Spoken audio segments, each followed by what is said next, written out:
जिस तरह से पश्चिम बंगाल में हुमायूं कबीर के द्वारा एक स्टेटमेंट दिया गया है कि 6 दिसंबर 2025 को मुर्शिदाबाद में बाबरी मस्जिद की नींव रखेंगे। हमारा मानना है कि सन 1526 में पानीपत के प्रथम युद्ध में बाबर के द्वारा मुगल साम्राज्य की नींव रखी गई थी।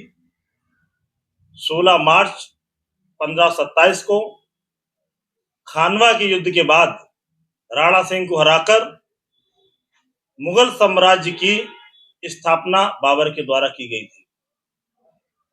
लेकिन उसी तर्ज पर आज हमारे देश में पश्चिम बंगाल में जो टीएमसी के विधायक हुमायूं कबीर ने कहा है कि हम 6 दिसंबर 2025 को मुर्शिदाबाद में बाबरी मस्जिद की नींव रखेंगे। इससे स्पष्ट होता है कि जिस तरह से इतिहास में 1526 में मुगल साम्राज्य की नींव रखी गई थी, उसी तर्ज पर पश्चिम बंगाल में मुगल साम्राज्य की नींव रखने की साजिश रची जा रही है। और आपके माध्यम से मैं कहना चाहूंगा कि ये जो भी हो रहा है वह ममता बनर्जी के इशारों पर हो रहा है।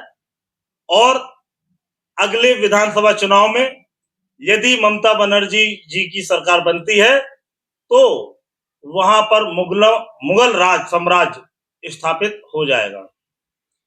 हमारा केंद्र सरकार से कहना है कि इस प्रकरण को गंभीरता से देखें और इस पर सघन जांच करें और कार्रवाई करें। जैसा कि हिंदुस्तान का मुसलमान कहता है कि हमारा आजादी में योगदान रहा है। हम जानते हैं इस देश की आजादी में हिंदू, मुस्लिम, सिख, ईसाई सभी लोगों का पूर्ण अधिकार रहा। सब लोगों ने इस युद्ध को लड़ा और हमको आजादी मिली।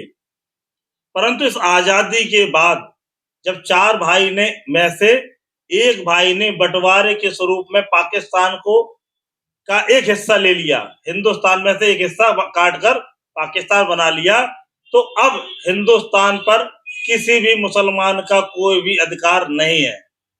यदि उनको हिंदुस्तान में रहना है, शांति से रहिएगा, सुकून से रहिएगा, लेकिन इस तरह की बातें नहीं चलेंगी कि हम बाबरी मस्जिद बनाएंगे।